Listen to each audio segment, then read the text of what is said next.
Saya ni sebenarnya memulakan bisnes secara kecil-kecilan ni boleh dikatakan agak lama lah juga, dalam 5 ke 6 tahun macam tu.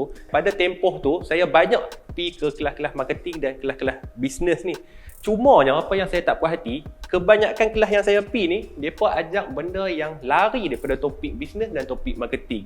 Jadi hari ni saya nak cerita 3 tips yang perlu hampa semak dulu sebelum hampa hadiri mana-mana kelas Sifu Business. Okey, disclaimer sikit, benda ni hanyalah pendapat peribadi saya. Saya tahu mungkin ramai yang tak setuju, tapi tujuan saya bagi pendapat ni adalah supaya orang-orang yang bercadang nak pergi ke kelas bisnes tu dia boleh dapatkan beberapa maklumat lah. Okey, yang pertama sekali adalah follow dulu dia di media sosial. Follow dalam masa 1 ke 2 bulan macam tu dan tengok dia punya penulisan, dia punya konten. Adakah konten-konten dia tu related dengan bisnes ataupun konten-konten dia tu benda yang mengarut dan tak related dengan bisnes. Contoh konten yang tak related dengan bisnes. Nak naikkan sale, kena buat hormat mak bapak. Nak naikkan sale, kena solat, sekian-sekian doa, sekian-sekian zikir ni lah. Dan baru-baru ni saya ada tengok seorang sifu tu, dia kata kalau nak naikkan sale, kena belajar benda makrifat. Jam lah juga kan. Duk fikir takkanlah Robert Cook tu belajar makrifat sampai dia jadi kaya macam tu. Jadi senang cerita, kalau konten-konten dia ni tak related dengan bisnes, kebaran kalian untuk dia mengajak benda-benda yang lari daripada topik bisnes ni tinggi di dalam dia punya kelas nanti tu.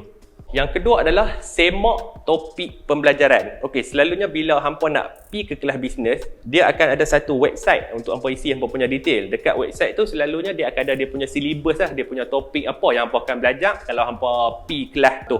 Pastikan detail, pastikan topik tu betul-betul dia cerita secara mendalam. Okay, contoh kalau Facebook Ads belajar apa, kalau Instagram punya ads belajar apa, kalau Google punya ads belajar apa. Pastikan detail. Selalunya website sifu-sifu bisnes yang bagus, dia akan cerita secara terperinci. Manakala kalau website yang pada pendapat saya tak berapa bagus, dia punya website hanya akan cerita benda-benda yang memberi harapan lah. Contohlah orang ni dulu meniaga tepi jalan, tapi lepas join kelas saya ni terus lah pakai Velfire. T-shirt pun tak ada dah lah, semua pakai blazer dengan kemeja. Bagi saya dia tak perlu ada pun di dalam website. Dalam website sepatutnya kena cerita benda-benda yang topik apa yang bakal belajar. Tu yang paling penting sekali.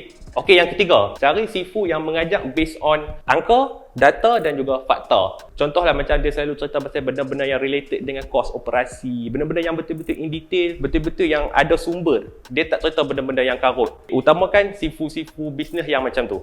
Kesimpulannya, kalau hampa rajin membaca ataupun hampa rajin untuk tengok tutorial yang berjam-jam di YouTube, benda tu ada je dan benda tu tak sampai ribu pun, benda tu mungkin puluh-puluh ringgit je. Dan kalau hampa tengok kat YouTube pun free je.